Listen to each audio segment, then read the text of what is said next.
asalaamaaleykum mbokk yi safo di seetaan ITV bisimilah ci xibaaru marax yi dañu koy dore ak xibaar bi nga xam ni léegi la ñu dikkal muy kenn ku ñàkkaat bakkanam ci mbas mile mu nekk nag ñetteelu nit bu faatu ci bisub tey bi mu nekk génn góor gu am juróom-benn fukki at ak juróom-ñeent dëkk ca Touba sànq la génn àdduna ci hôpital principal lim bi nag toll ci ñett ñu ñàkk seen bakkan tey ndax ci suba ñaari góor kenn ku ci nekk am juróom-ñaar fukki at ak juróom. ñàkkoon nañu seen bakkan kenn ki ca Touba ca Matlabul Fawzayni keneen ki tamit mi ngi ñàkkoon bakkanam ca hôpital bu Fann tey nag ci situation bésu tey bi amoon nañu ci lu toll ci maanaam 920 tests juróom-ñeenti téeméer ak ñaar fukki test yu nga xam ne def nañ ko téeméer ba ak fukk am nañu doomu jàngoro bi ñeent fukk yu nga xamante ni wér nañu ñu ànd ak docteur Marie Khemesse Ngom Ndiaye directrice générale de la santé ci xayma bés bi. ci juróom-ñeenti téeméer ak ñaar fukk test yi nga xamante ne réalisé nañ ko téeméer ak fukk dellu si nañ ànd ak doomu jàngoro ji ci yooyu téeméer ak ñaar moom la ñuy wax contact mooy yi nga xamante ne suñu bërëbu liggéeyukaay yi dañ leen di topp te di leen saytu. juróom-ñett cas grave am nañ ko ci hôpital Fann am na ñaar hôpital principal am na juróom-benn ñi ci des tëdd ci lalu hôpital yi ñu ngi ànd ak tal. ñu ngi ci 2 junni ak téeméer ak juróom ci ñi nga xamante ne ñoo am doomu jàngoro ji ci yooyu juróom-ñaar téeméer ak juróom-ñett fukk ak ñaar wër nañu ñu toog fii ci lalu hôpital yi tëdd fii ñu leen di faj ñu ngi toll ci junni ak ñetti téeméer ak benn. kon limu ñi génn àdduna toll na ci ñaar fukk ak ñaar ginnaaw bi góor googu am juróom benn fukki at ak juróom génne àdduna ni ki sànq la faatu kon nag ñu ñëw ci li nga xam ni mooy dogal bi président de la république jëloon ni daal nañu ubbi jàkka yi bu dee ca Liberté 6 ñoom ubbi nañu seen jàkka ba commencé di julli waaye ca Grand Yoff ñoom nee nañu mënaguñu ubbi seen i jàkka tànk jotuñu bataaxal bu leer bu leen di wax ñu ubbi jàkka yi ñi nga xamante ni également ñoom ñoo di julli ci ñi ngi rafetlu ubbi teg jàkka yi waaye daal nee nañu li leen di gàllankoor mooy heure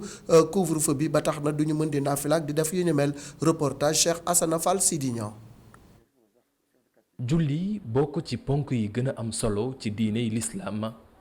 tàmbaliwaat nañ ko ci jàkka yile ak jumaa yi fii ci grande mosquée bu Liberté 6 julliti ñoom dañoo dawandoo dem ci jumaa ji ginnaaw ba njiitu réew mi waxee ne mën nañ leen tijjiwaat distance physique sol seeni masque lenn lañu bàyyiwul ginnaaw ngir mën a def lii di julli gile. bi ñu ko déggee ñun aussitôt le matin de tey ci suba ñëw nañ julli mais nag def nañu daal li ñu sant distance bi takk masque yi ak daal lépp lu ñu santaane dafa teel mais suba ak jamono incha allah dañ jël suñu disposition yëpp def ndoxum raxasu defar kii wala vraiment macha allah quoi. su dee ne fii ci Liberté 6 buntu jumaa ji tijjiwaat nañ ko fële ca Grand Yoff moom constat bi leneen la ñoom ñoo ngi tëj seeni buntu ba léegi li waral li ni mel la doon ne imam bi dafa jàpp ne président ni mu waxee moo leerul ba léegi. Le président de la République def na déclaration ne dinañu tijji jàkka yi nag mooy tijjeeguñ ko waaye dinañ def ay waxtaan dinañu tijj googu moo tax ñun tijjeeguñu ndax ñun bi ñu tëjuñu rek ngir dégg nit ko wax këyit moo tax ñu tëj këyit lañ bind ñu riil këyit googa tëj jàkka ji buñ demee bay tijjiwaat nag dañuy tijj ci lu leer. waxtu julli gee toll ci 20h37 couvre-feu bi nekk ca 21h seen jegeyantoo doon beneen problème pour jullit yu bari ndax ñoom ñi leen dañoo tàmmoon te def seen naafila ci jumaa yi waaye mu doon ab coono boo xam ne diine teggil na ko jullit yi le dañuy dajee def suñu farata bi bu farata bi xasee pare rek daanaka mën nañuy tasaaroo ñun ñi dëkk ci biir jumaa ji fii la ñuy defee suñu naafila mais ñi xaw a xëj dañoo génn ñoom ñibbiwaat ndax parce que bon mooy 10 jot nag ku xaw a sori boo yéexee da ngay tardé. couvre-feu 21h lay commencé kon dañu ne julli leen julli juróom te bu leen naafila loolu kot la ñu wax kon daal dañuy julli suñu salawaatul xams ndax mooy farata yi ndax naafila de force yonent Yàlla Muhammad sallallahu alayhi wa sallam neen li gën mooy nga defee ko sa kër.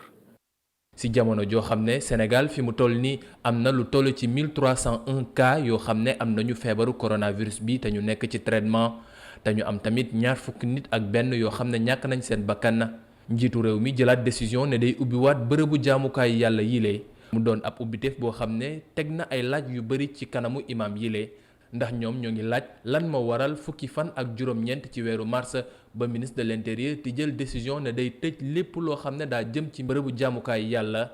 te boobee ci fanweer ak juróom-ñetti cas positif rek la ñu amoon tey jile nag ñu am luy jege 2000 cas ñu bëgg ubbiwaat bërëbu jaamukaay yàlla yile. Association des imams et oulémas du Sénégal jénn nañu bataaxal daal di xamle ni nag léegi ànd nañ ci dogal boobu te jox nañu ndigal ñëpp ñi nga xamante ni daal ay imam lañu ngir ñu tijji jàkka yi di ci julli yi juróom ak julli ajuma. ñu ñëw ci rek li nga xam ne moom moo di wàllu ndimbal gi jëm ci ñii di nappkat yi 2 milliards ci suñuy koppar moom lañ leen jagleel mu nekk financement bu nga xamante ni dafa jublu ci rek ñi nga xam ni dañoo am tuuti jafe-jafe jóge ci mbirum maanaam mbas mile ba tax na convention boobu signé nañ ko ca ministère bi ñu dénk wàllum napp gi ci teewaayu Babacar Seck. délégation générale bu entrepreneuriat rapide mu ngi wéyal di xaatim ay déggoo financement jagleel ko pàcc koom-koom bi nga xam ni feebaru coronavirus daf leen a sonal la ci bii yoon ñi yëngu ci wàllu napp dina leen jox 2 milliards ci suñu koppar ngir ñu mën a wéyal seeni yëngu-yëngu. si force Covid 2019 président Macky Sall taxawal 1 milliard yu ñu ko jox pour pêcheurs yi nappkat yi daf moo woo ne ma Pape Sarr nan lañ mën def ba financement bi yokku ma ne ko nañ fexe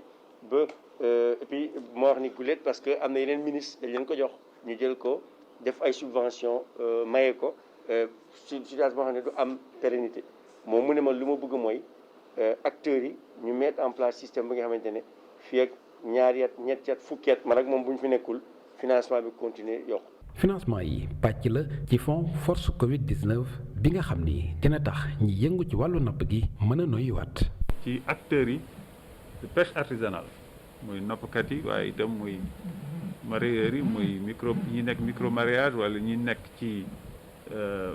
transformation bi donc suñu jigéen ñi def transformation ñu xool nañ leen di gunge ci fi ñu toll nii nga xam ne jafe na ci ñëpp parce que mën nga sax liggéey waaye am gàllankoor parce que amaana li nga liggéey mënoo ko yóbbu fa nga ko bëgg a yóbbu wala gisoo client yi nga tàmm gis. prêt boobu toll ci 2 milliards waa DER ñu ngi ci ànd ak Crédit Mutuel du Sénégal te képp ku ci am di nga ko fay ci diiru 2 weer. ñi nekk ci wàllu assurance daal di xoddeeku balaa ñuy lakkale ñoom nee nañu ñoom tamit seenu liggéey lii di Covid 19 bi lompañal na ko ba tax na faaw ñu taxawal leen benn fonds de solidarité bu nga xam ne daal dañ leen ci dimbali te loolu fokk nguur gi gaaw ci ki ko xamle moo di Thierno Ndiaye mi fi nekkoon directeur général bu Sénart assurance ci micro Djeba ak Moussa Fall. mën nañ prévoir dara pour le futur en cas de pandémie ak yooyu fonds bi ma lay wax nii fonds de catastrophe naturelle boobu état bi moo ko mën a piloter pour mettre ko en place mën na ko confier compagnie d'assurance ñu étudier ko xool nu ñu koy mettre en place état 1000 milliards la soxla pour yalwaan ko ñu jox ko pour te loolu ça ne couvre même pas les impactés yi seen perte de revenu ëpp na loolu donc 1000 milliards c'est beaucoup donc fonds boobu war na mën a dem xanaa 10 000 milliards. donc c'est énorme moo tax ma ne compagnie d'assurance duñ ko mën a jël il faut que ñu boole ci état parce que doole état amul fu mu yem parce que tant que waxuñu assurance obligatoire nit ñi duñ ko souscrire ndegam dañuy am assurance obligatoire suñu bañ ko def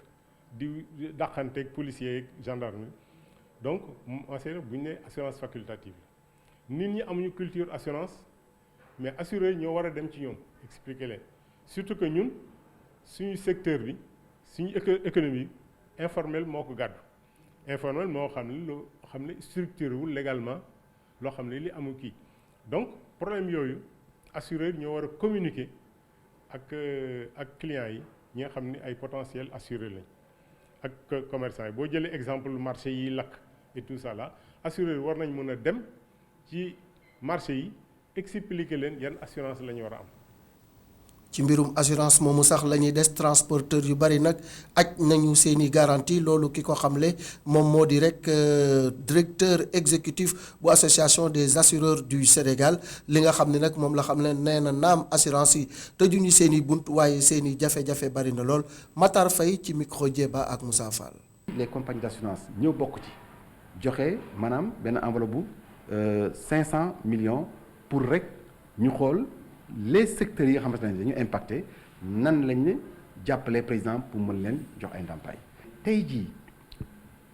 transporteurs yooyu ngay wax ñoom suñu relation ak ñoom mooy jënd ñu jaay leen lu ñu leen di jaay mooy assurance pour lan la pour protéger leen protéger ñoom seen bakkan waaye protéger également seen outil de travail muy seen kaar tey jii ñoom ñëpp dañu suspendre seen contrat parce que nee nañu comme dañu aaye dem bi ak dem dikk bi diggante dëkk ak dëkk donc ñoom soxlawul te comme tey jii rek nga immobiliser de l'argent boo xamante ne bii comme tey jii nga jënd loo xamante ne soxlawoo ko donc tey jii c'est pas la peine parce que bu fekkente ne loolu moo doon permettre ñoom ñu dem ak dikk pour mën a protéger wu tey jii demuñu dikkuñu donc duñ ko jël mais am na si ñoo xamante ne ñii bu ñu bokk ci transport bi jël nañ seen assurance automobile parce que dafa nekk lu obligatoire lan lañ jël mooy responsabilité civile pour que tey jii yow boo ñëwee ba mbëkk leen comme ça ñu mën leen jox ay ndàmpaay mais tey jii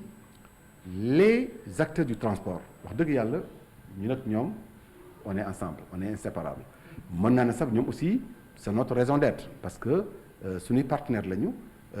y a une flotte assez importante boo xamante ne bii ñoom ñoo ko détenir te ñoom mënuñu liggéey te jëluñu assurance.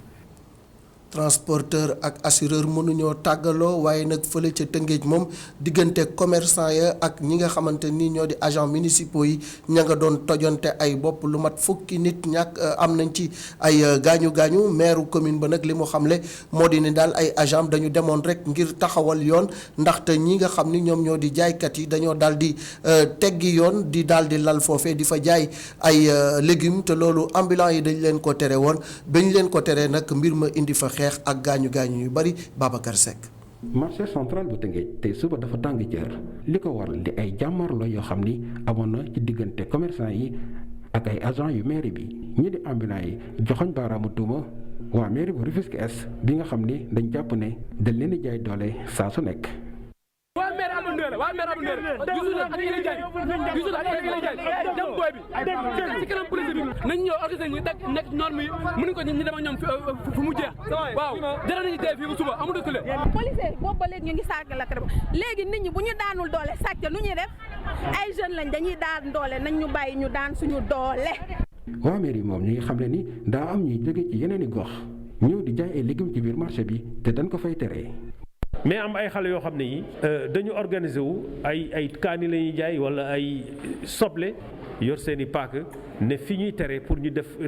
fa njaay wala njënd ñoom dañ ko fay def par force di ñëw di jaay ci mbedd yi comme ay marchands ambulants xale yooyu jóge ay caaro yi ñuy jóge ay Kër Massar fu ne ci région bi bu ñëwee organiser wu en bande ne nag ñoom kenn mënu leen tere ñu jaay ci mbedd mi. maire ba sax muy naqarlu ay agents yu am ay gaañu ak ay jumtukaay yu leen yàqal. ñun ñoo am ñi gaañu ñu taal suñu ñaari oto donc bu ñuy wax ku yàqule ci mbir mi ñun lay doon te ñoom ñoo deful li ñu war a def ñële dañ doon ñëw di def seen liggéey ñu ci loo xam ne dañ leen koy tere depuis weer ñu ne par force dañ koy def ci dëkk bu ñuy wax Tëngéej. ñi gaañu ci jàmmarloo yi tas nañu leen ci l'hôpital yi nekk ci Tëngéej waaye am na si ñaar ñoo xam ni seen gaañu metti na ba jéggi dayoo. jàmm moom moo gën ay nañu toog waxtaan xool nu ñuy def ba lijjanti mbir moomu waaye tojantey bopp ci biir bokk loolu du lu rafet dañuy àddu jëmale ko ci wàllu rek football bi comité bi nga xamante ni mooy saytu mbir mi nag ñoom daje nañu ginnaaw dogal yi nga xamante ni président jël na ko ñoom itamit jël nañu ay dogal ba ca jëkk moo di ni championnat Ligue 1 ak Ligue 2 randal nañu ko ba mois de novembre nee nañu tamit dinañu eggale championnat régionaux yi ci diggante 1er novembre ak 31 décembre ñu def ko nag play-off match éliminatoire direct lay doon pour rek xool yan équipe ñoom ñooy qualifié ci tournoi de montée en Ligue 2 bi en National 2 nga xam ni moom dinañ ko jeexal gën gaat sori fanweeri fan ak benn ci weeru décembre 2020 nee nañu tamit dàq nañu compétition petite catégorie ak beach soccer ba nga xamante ak itamit ba saison 2020 nee nañu tamit contrat yi doxoon ci diggante équipe yi ak joueurs yi nee nañu ko gën a daal di càmbar gën ko yokk ba fin de deuxième partie saison bi nee nañu tamit dinañu dimbali équipe professionnelle ak amateurs yi ak yenn groupement associés yi jox leen ay fonds yu nga xamante ni dinañ ci mën a loqaliko ginnaaw bi ñu amee ay jafe-jafe ci mbas mile nee nañu nag loolu en attendant que ñuy jot xaalis bi jóge ci FIFA ak ci confédération africaine bu football.